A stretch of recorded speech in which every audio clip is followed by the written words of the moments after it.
Hello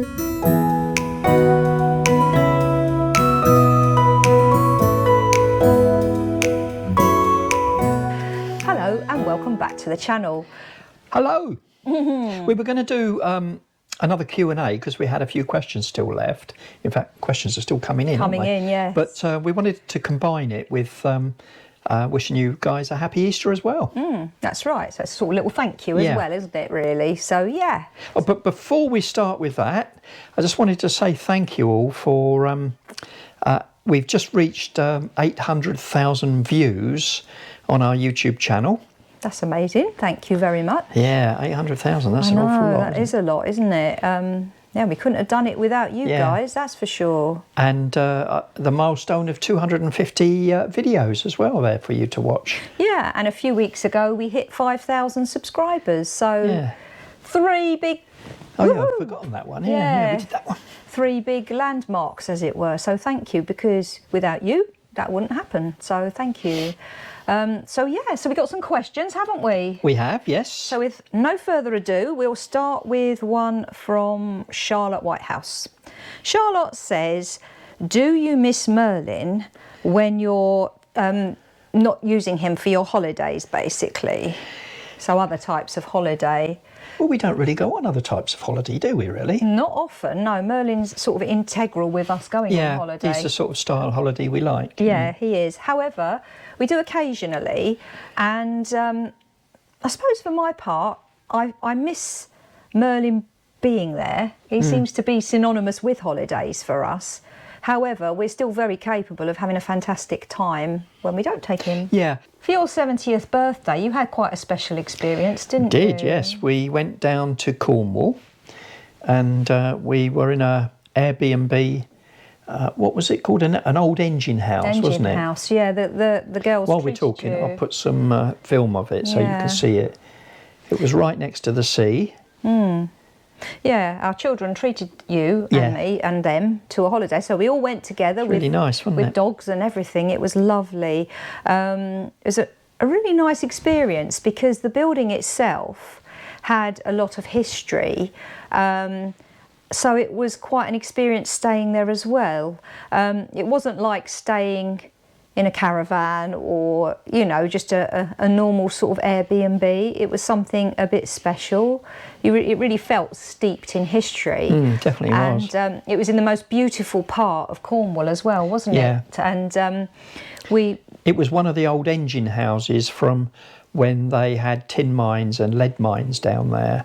And this engine house would have been used to basically pump out the water so that they could mine. And it's been renovated and extra floors put in and bedrooms. It's really nice, wasn't it? It's lovely, yeah. It's all like stone walls, as you'll see in the pictures. It really was a fantastic experience. It was set on 3 floors, so unusually it was like an upside down house. You had the bedrooms on the ground floor.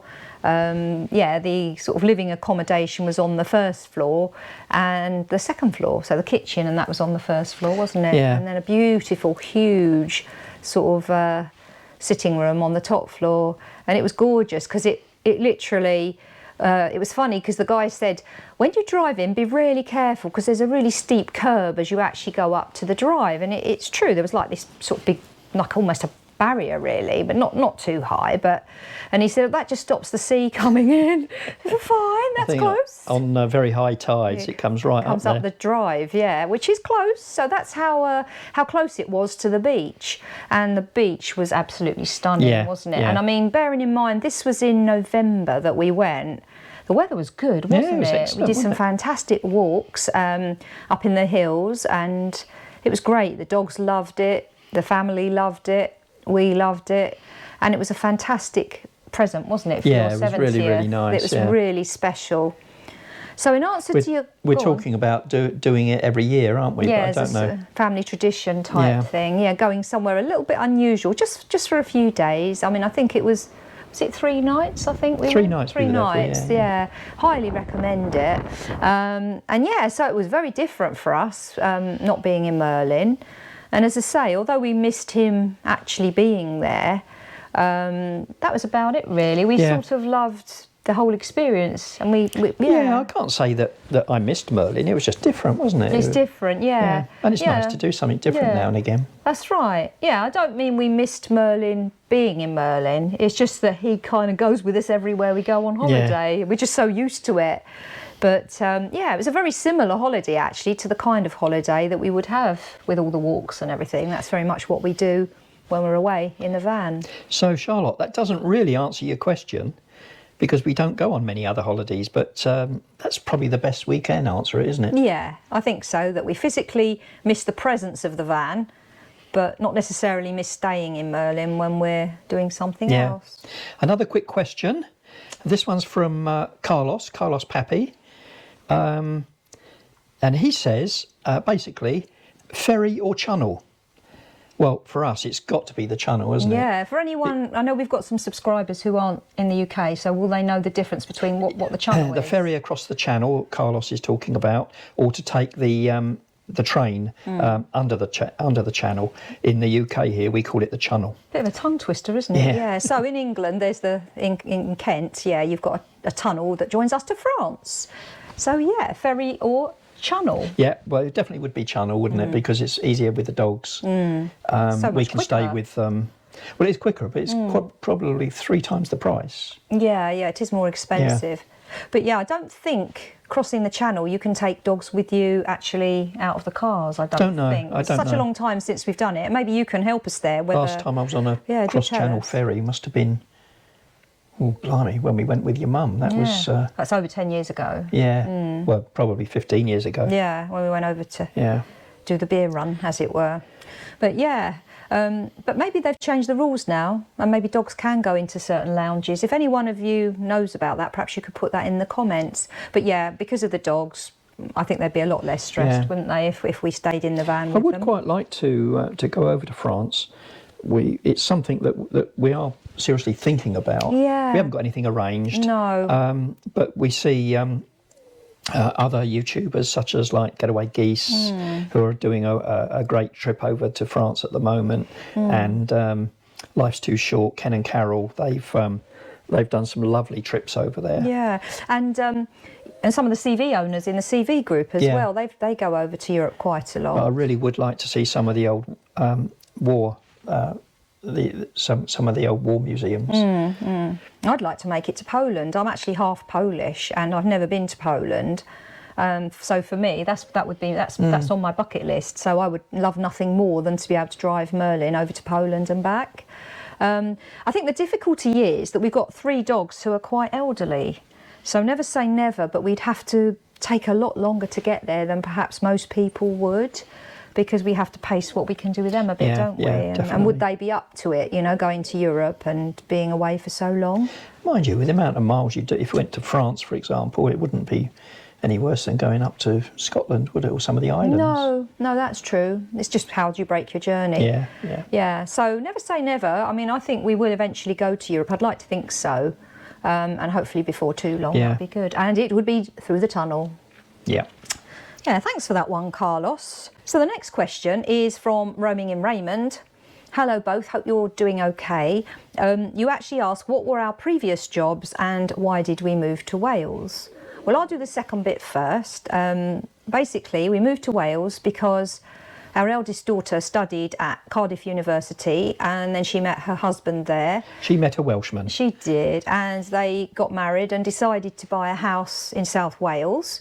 And we looked at the house and we looked at the builders who'd sort of built the house.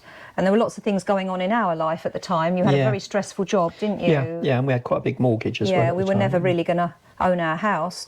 And so you decided to retire. You felt you could retire if we moved down here because property's cheaper.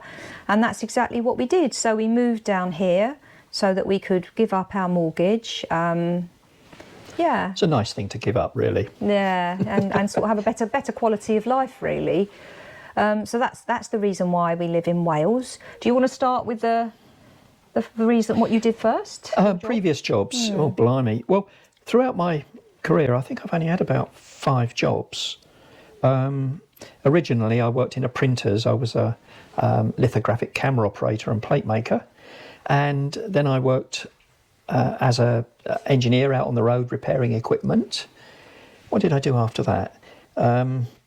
It sort of went the same way. Yeah, admin-y, didn't I it? managed an Apple repair centre, didn't I? For Art Worker. Yeah. So we had a small team of engineers repairing Apple equipment, and yeah, that was a good job. I liked that. And then the latter part of my career was spent as a network manager working in a school. I really enjoyed that job. It was good. I learnt a lot. So I was managing about 1,800, 2,000 computers in a sixth form college.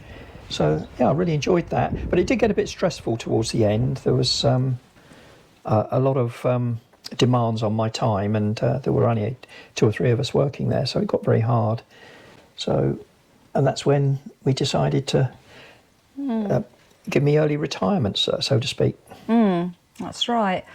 As for me, I studied at college, so as I did an art degree, and I specialised in jewellery making. Random, isn't it? But so that's what I started off by being a jeweller, and then I went into an admin job really for a few years, working for booking driving tests for the Department of Transport, and then I worked for a company called AGFA, and that was an admin job to do with IT, so I did that for a few years. Then when the children came along, I became a childminder for a few years, and that sort of evolved into probably my favourite job, which was teaching adults, but adults with learning disabilities. So I then, probably quite late in life really, wasn't it? I qualified as a teacher for people, for adults, and used to work for a college teaching, and then I eventually ended up working for myself as a lecturer, going out into the community and delivering classes to adults. And that, I was very sad to leave that job. It was only You really enjoyed it, didn't you? Yeah, it's my favourite job. It was only through ill health that I actually left that job. I think I'd still be doing it now if I could. I really loved the students, I loved the work, I loved the challenge, I loved all of it, but it's quite an intense job, as you can imagine, and takes a lot of energy. But yeah, so that's kind of how I ended my working career really, and now I'm a kept woman. Graham keeps me in the manner to which I'd like to become accustomed. Yeah, I don't know how long I can afford to do it. We bumble along, don't we, dear? Yeah, we do, bumble along. Yeah. Right, so I think we're coming up to the... Thank you for that, Roaming and Raymond. That was a good double question, that was. And so on to the last one now for this lot, I think. Yes. Do you want to explain that one? This is from Kat Ford, and she says, how do you guys manage to grow your channel? It must be so hard at the moment. I feel like it's very saturated market and very competitive for views. What are you doing differently? That's a really tricky question, Kat. In fact, we've had about 3 goes at recording an answer to this, haven't we, Gray? Yeah. Basically, it's very tricky to grow our channel, I think, because what we do doesn't necessarily appeal to that many people. I think I'd be right in saying that the majority of people like to go to campsites or park in sort of organised places. Most of the people who we are friends with tend to be like that. So we're a little bit different in as much as we go off grid and wild camp as well. Now there are lots of people who do that, but nowhere near as many, I feel, especially at our age. Yeah. You get a lot of younger people, even into their sort of 40s and 50s, who would do that. So we do face, I think, a little bit of a challenge there. With the sort of content that we put out. Yeah, and also we like to go to quite remote places, don't we? Yeah, the more remote the better. And, yeah. I can see that perhaps that's not attractive to some people. They wouldn't like it. But we absolutely love it, don't we? We do, it's our raison d'etre, or whatever they say, our reason for being. All we can do is do videos based on what we like where we go, doing and we're only going to go to places that we like, really enjoy. Yeah, I mean, we do campsites, as you know if you follow the channel for any length of time, and we like a good pub stopover, don't we? So we do those things sometimes as well. It's not that we don't like doing those things, it's just not the majority of what we do. And to be perfectly fair, there are lots of people out there who do things better than we could do it, who are prepared to go to all the shows and film things in detail to share with people, who are prepared to explore all the campsites and give reviews on them, so people who like that sort of lifestyle can go out and actually say, like that campsite, right, I'm going to go and stay there. We will be tending to show people a beautiful view or a lovely walk, or somewhere really remote to park up. And I quite get it. If it's not in your comfort zone to do that, it may not be quite so appealing to watch us. Having said that, the 5,000 we've got are amazing subscribers, aren't they? They do sort of get us, you know, we can tell by the lovely comments that we get that there are people out there who absolutely love the type of stuff that we do.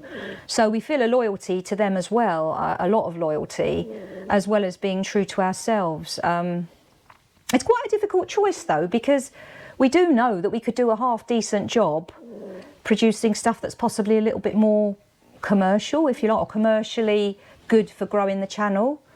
You know, I don't know. I think, we've had to accept that, really. It's not very mainstream, is it? No, we've had to accept that people will do better than us because of the content they're putting out.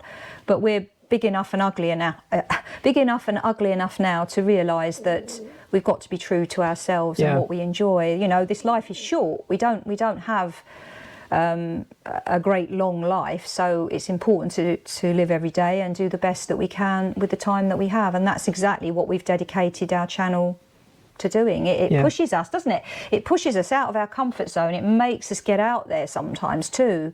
It gives us a kick up the backside, doesn't it? Because you know, sometimes it'd be easy just to sit in the van or not really bother too much. But we think, no, there's that beautiful lock over there, or there's this fantastic view here. Let's stay here because that will be good to show you guys.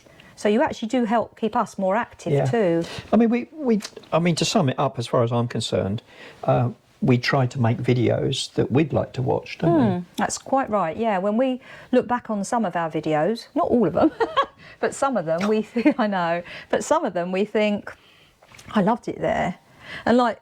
For example, I think it was this morning, I was looking at some footage for an up-and-coming video that we're putting out, and I found myself getting really sucked into it and thinking, oh yeah, I really enjoyed that. Oh, that was fun. Oh yeah, oh dear, yeah. And you sort of, I quite often do that when I'm putting the clips together. I just want to watch them. You know? Yeah. Well, that's what happened to us, wasn't it? And to be fair, Graham does most of the editing. You know, he does the editing, and I tell him what to change, basically.